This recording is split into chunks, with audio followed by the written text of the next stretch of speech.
Today I went to not one, not two, but 3 pre-release tournaments for the brand new Mega Evolution set. Think of it like a marathon, except instead of running 26 miles, I was running on caffeine and booster pack adrenaline. So it's about 11:30 right now. I'm going to a local game store called Gamer's Gauntlet. This is for Mega Evolution, so super excited about that. I signed up for 3 different pre-release events. First one starts at 12:30 p.m. and I think the next one will start at 3 if I'm not mistaken. And then the final one I believe is around 5 or something like that.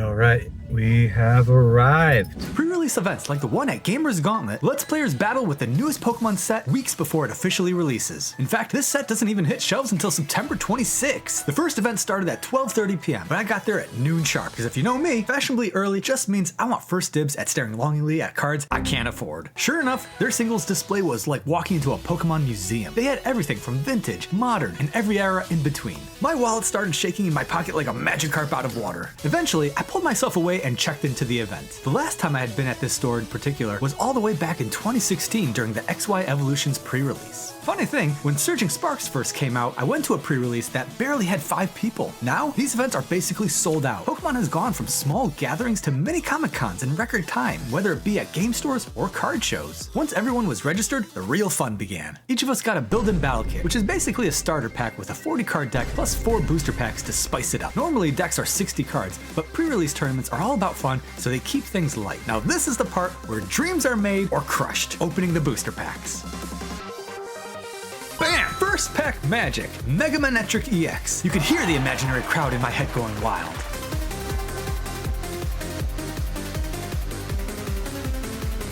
Nothing too wild, but hey, shiny Kyogre Hollow isn't bad.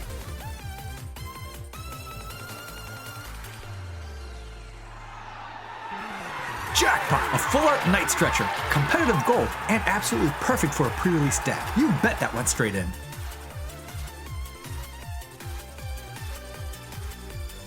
The hype train slowed down, no illustration rare, no fireworks, but honestly, I was still grinning over that Night Stretcher. My kit's theme deck ended up being the Lunatone build, which revolves around the tag team draw power of Lunatone and Solrock. Toss in a Garganacl that beefs up fighting attacks, and suddenly my deck was looking less like a pile of random cards and more like an actual strategy. I sleeved up everything, and pro tip, always bring extra sleeves. Nothing hurts like pulling a rare card and realizing you've got nowhere safe to put it. Then I sorted through the leftovers to see if I could upgrade anything. Turns out I was pretty happy with what I had, a rare feeling in Pokemon. Round 1. 3, 2, 1, go! Game time. Pre-release matches are 1 game each, and we play with 4 prize cards instead of 6, which keeps things short, sweet, and sometimes brutal. My first opponent rolled up with a grass deck featuring the Chikorita line. Uh-oh, my entire team weak to grass. It was like showing up to a water park wearing paper armor. I start off with Nacli as my active, and to my surprise, managed to evolve into Garganacl and take down his Pokemon. He had no bench backup, so just like that, I took the win. Type disadvantage? More like type who? Round 2. Next match, Deja Vu. I started with Nacli again, but this time I was staring down a water deck led by Sobble and the nightmare known as Inteleon. That card can just delete low HP Pokemon for a single energy. I could feel the sweat forming. Sure enough, Garganacl got knocked out pretty quick, but my bench was stacked, and once Solrock and Lunatone hit the stage, they absolutely rocked the field. With Solrock leading the charge, I swept through his entire team and snatched my second win. Round 3. And then there came round 3, or as I like to call it, the energy drought. It didn't matter how many times I shuffled, begged, or stared at my deck hoping for psychic influence. Energy cards were just not showing up. My Pokemon were basically standing around like, boss, what do you want us to do? Flex? Without any energy, there's no attacks. And without attacks, well, you can guess how that ended. I lost badly, but hey, I still went 2-1 overall. And the best part, that record earned me 4 prize packs instead of the usual 3. Not a bad haul for just the first of 3 tournaments. While waiting for the second event to start, 2 of our Lightning League viewers showed up. Hey, what's up, man? How's it going? How you doing, Emily? Jeff and his daughter Emily. If you've tuned into our Thursday live streams, you'll recognize them as Emily and Dad in the chat. Speaking of the Lightning League, if you want a chance at scoring some Pokemon cards, be sure to tune in every week to our live streams. The Lightning League is a year-long pack battle tournament, the first of its kind. We have epic pack battles, fun halftime shows, and we also feature special Pokemon YouTuber guests which you can pack battle against. So be sure to subscribe and hit that bell notification so you know when we go live. Back to the pre-release. The judge explained all the rules again for the newcomers. Many people ended up staying from the first pre-release. Like he said, this event was sold out. Going forward, if you're interested in a pre-release, it's best to pre-register. That way you can secure your spot. What was in my build and battle kit this time? Okay, I got something different this time. Inteleon. Yes! I was hoping for something new. Now it's on to opening up my packs. First pack.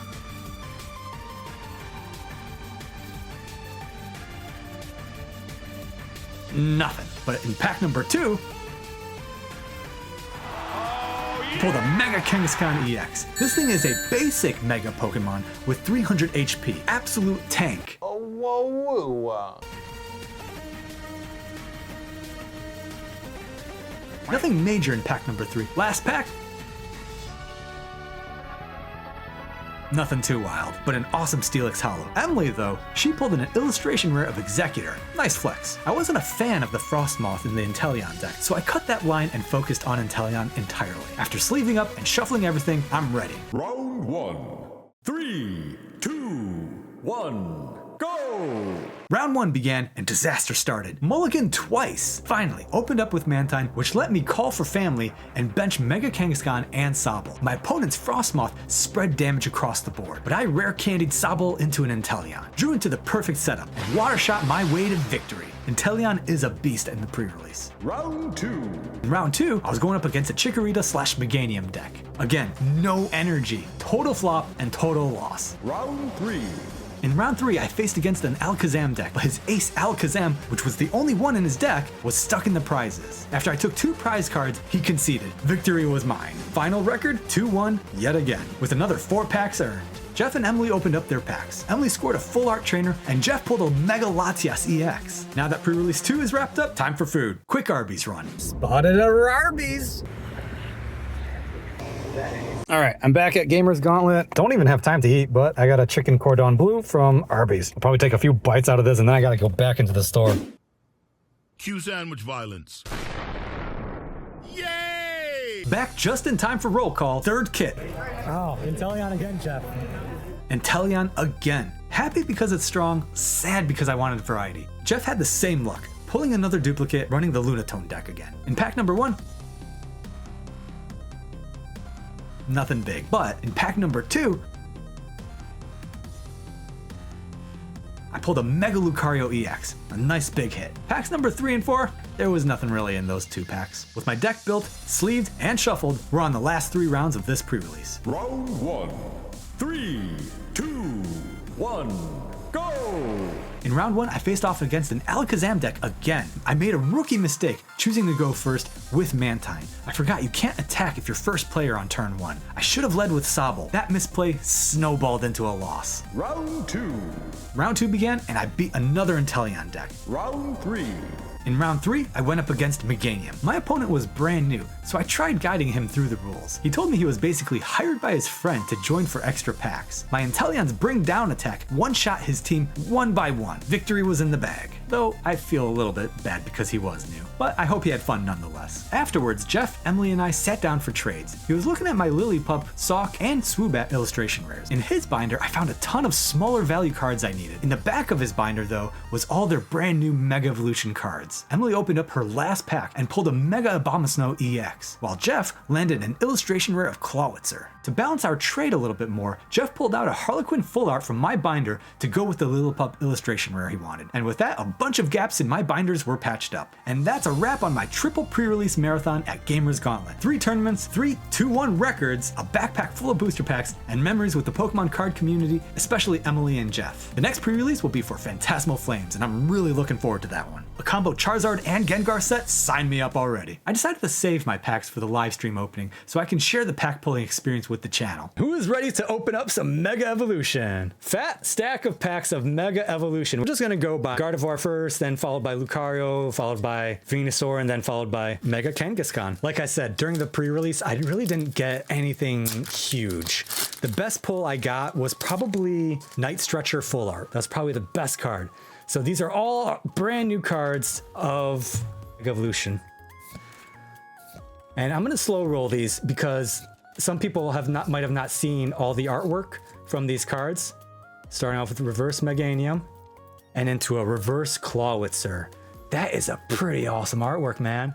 Like a freaking laser beam. Sharks, no, shrimps with freaking lasers attached to their foreheads / arms. One simple request, and that is to have sharks with frickin' laser beams attached to their heads.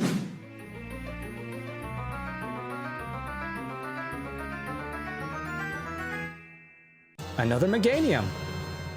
By the way, I don't know if, yeah, they changed what the code cards looked like, guys. I like the design better. I think that's better. It looks better. Oh, Mega Signal, that's cool. Ralts. Mega Abomasnow EX Full Art! Woo-wee! Let's go! Now I know Emily, she pulled a Mega Abomasnow EX during the pre-release, but hers was just a regular EX. Okay, first big hit. Let's go. This is, what, the last of the Lucario packs? So during the pre-release, no matter what happens, like after you play your first 3 games, you can get 3 booster packs as just, you know, like a thank you for playing with us type of thing. But if you got 2 wins under your belt and 1 loss, you were able to get 4 booster packs. I played in 3 different pre-releases, and I got 2 wins and 1 loss in every single pre-release. So I was able to get 4 booster packs at the end of each one. Oh, wait. Oh my gosh. I thought this was the SAR at first, but this is a killer full art as well. Mega Venusaur EX. I gotta say, the full arts for the Mega Evolution set look so much better than Scarlet and Violet. Let's take a closer look at that. Wow. So what they have here is the regular Venusaur, and then he Mega Evolves into Mega Venusaur. I like that. It reminds me of what they did with Journey Together and Destined Rivals, where they had a silhouette of the trainer next to their Pokemon. I'm glad Pokemon is doing something like that. It makes the full arts that much more special. Much better looking full arts. Very nice. This is awesome. I love this. Mega Charizard Ultra Premium Collection. The promo card for that is very comic book like, and I feel like this is very intentional. Pokemon's doing this very intentionally. It's what sets this set apart from previous generations. Reverse, and I feel like we're bound to get at least 1 illustration rare. The entire Bulbasaur art line, yeah, Vivek, I totally agree. I saw the illustration rares for the entire Bulbasaur line and how they connect together. They look great. And again, I love the artwork, the splash artwork that they put on them. I love the full arts in this set for having the regular version as well in the card. Yeah, exactly, Emmanuel. All right, now this is the first of the Kangaskhan packs. We're almost done here. Tinkatuff, Nuzleaf. I'm gonna have to see if I can put any of these commons in my Pokedex binder as well. Ice-Cube, Shuckle. A Night Stretcher full art. All right. This is my second full art Night Stretcher. This would have come in real handy at the pre-release. Pull one of them in the pre-release and I put it into my deck straight away. But you know, we're getting pretty lucky with full arts today. Totally free to join our Discord and we have a lot of fun there. Show your fire pack pulls, show your collection, do Pokemon Go stuff, Pokemon TCG Pocket, or just talk all things Pokemon. You also get a heads up on who our next Lightning League guests are, although I already told you guys earlier. This upcoming Tuesday, we got Chris Pie TCG joining us on the Lightning League. So really looking forward to that live stream with him, get to know him better, as well as letting me be off the hook. That way I'm not the one boss battling, but he will be pack battling against one of you guys. All right, Mystery Garden, reverse. We still haven't pulled an illustration rare for some reason. Wait, whoa, what was that? What's that? Oh, I saw some color at the bottom here. I'm like, oh, there's something. That, my friends, is a Mega Manectric EX, which would be trading fodder for me because I already pulled this card at the pre-release. Another one. Okay, this is the last pack for Mega Evolution, and then we have one Series 7 prize pack as well. Remember how I said that if you go 2 and 1, you get 4 booster packs? Well, unfortunately, they weren't able to give 4 booster packs for the very last pre-release. They didn't have enough booster packs, I guess. And so I was like, okay, that's okay. I understand. And so for, I guess, the consideration, he gave me a Series 7 prize pack, but then he told me, we'll contact you next Friday when we get our booster box shipment in, and we'll give you another booster pack later. And I was like, okay, sounds great. All right, let's see if there's an illustration rare out of here, because we haven't pulled a single one. 3, 2, 1, boom! Ah, Steelix! But you know what? Coop would approve. He loves steel types. Oh, what?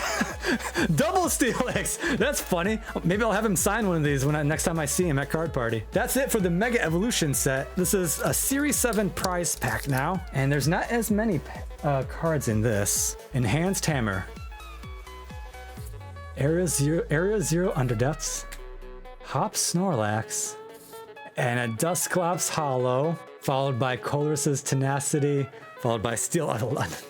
Ending everything on a steel type note. If you enjoyed this adventure, make sure to subscribe and hit that bell notification so you don't miss any future streams, tournaments, and crazy pack battles. If you'd like to watch more Pokemon related content, click on one of the 2 videos you see on the screen here. Thanks for watching, folks. Keep on collecting, and I'll see you guys in the next video or in the next live stream.